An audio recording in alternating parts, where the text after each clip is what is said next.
Hello and welcome to another episode of This, That, and the Other. Hard to believe that a week from now the NFL regular season will be in full swing, and see how the Ravens do this year. They've lost some key people on their defense, and I think they're still going to be a playoff contender. How good they're going to be, I don't know. That remains to be seen. But then again, with any team, depends on who gets injured. That a lot of times determines the outcome of teams' seasons. This is the 45th show that I'm doing. It's been a year since I did my first promo, the 30-second promoing my show, and 5 more and I'll have 50.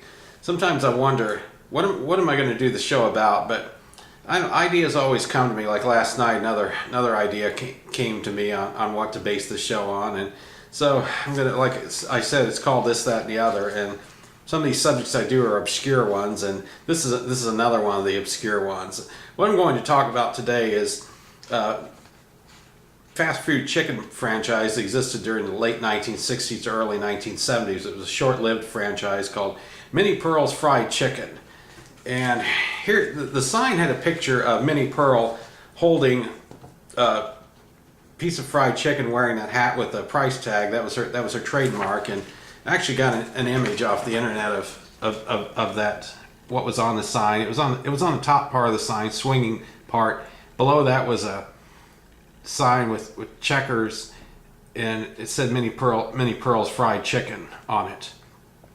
And that was the image that was on the swinging sign. A little history of Minnie Pearl's. Tennessee attorney John J. Hooker in 1966 saw how well Kentucky Fried Chicken was doing back then. It was what it was called prior to KFC, and he got to thinking about how he could be making money starting his own chicken business, seeing how successful they were. He telephoned Minnie Pearl and asked her about getting involved in the business, and she agreed. And the first restaurant opened in Nashville. Franchisees approached them and made a down payment of their share of each franchise fee. The brothers retained 47% of each franchise sold. The stock price started at 20 and became 56, and the original investors became millionaires. By early 1969, 40 were open, 100 were under construction, and 300 were under development. Now this chain, from the corporate level on down to the franchisees, virtually nobody involved in it, or very few people involved in it, had restaurant experience. So that I think that had a lot to do with why the franchise, why Minnie Pearl's was not a successful venture. From what I was reading, none of the chicken in any of the restaurants tasted the same. So I mean, it's like you go to KFC, anywhere you go. I mean, I've been to KFC in Okinawa, Indonesia. Their original recipe tastes the same as it tastes in the United States. In any other part of the United States, it tastes the same. But that wasn't so with Minnie Pearl's. It tasted different, and from what I was reading too, customers would come once and then wouldn't come again. So I guess it didn't take on people. I guess people didn't like the taste of it. There were a couple of them in Huntsville, Alabama, when I lived there.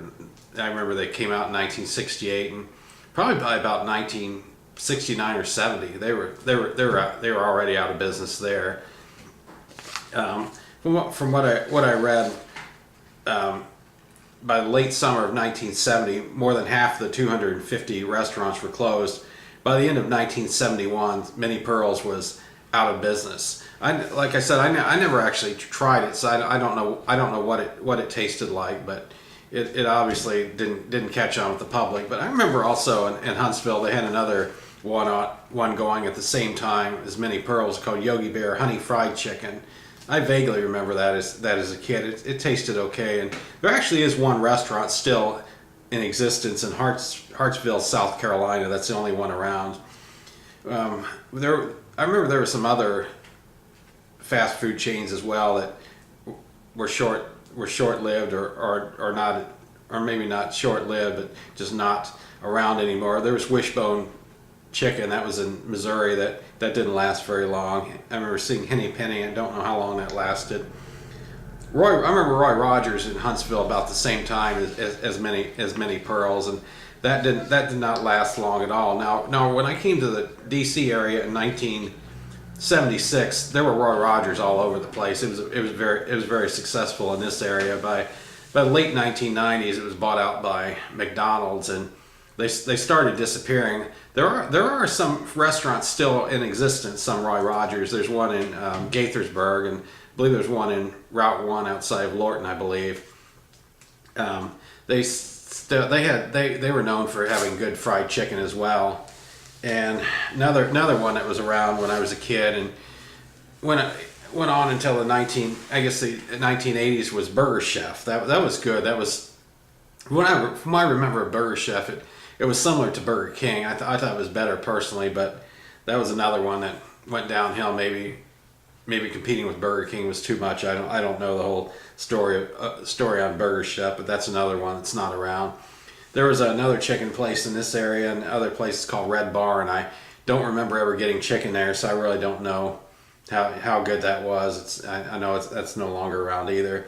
I was reading also that during the 60s, during that time of Minnie Pearl's, there was a restaurant called Heap Big Beef. I guess they were competing with Arby's at the time, and I don't remember it existing, but I've seen pictures that were A-frame buildings. I understand some of the buildings still stand today, or used for other businesses.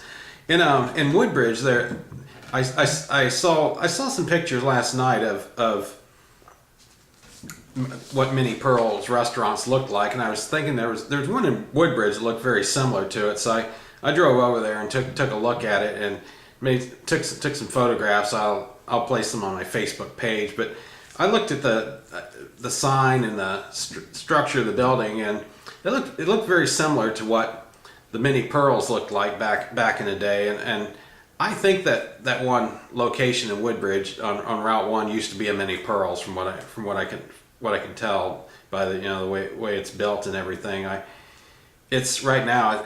I remember when I started working in the Woodbridge area in 1988. It was this place that sold seafood, and then it was some other things. Now it's just a boarded up building.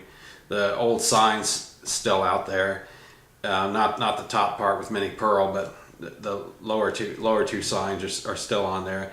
And I don't know what the plans are for that building. It may be demolished. I don't know, because Minnie Pearl's opened in 1968, so that building would probably be about 45 years old now. But that's basically the information I was able to get on Minnie Pearl's fried chicken. And like I said, these ideas come up to me. Some are obscure. That's kind of why my show is called This, That, and the Other.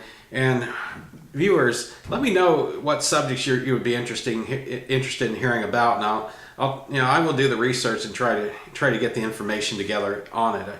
And I enjoy getting suggestions, and I still have other people's suggestions written down. Just haven't gotten around to basing a show on it, but I will.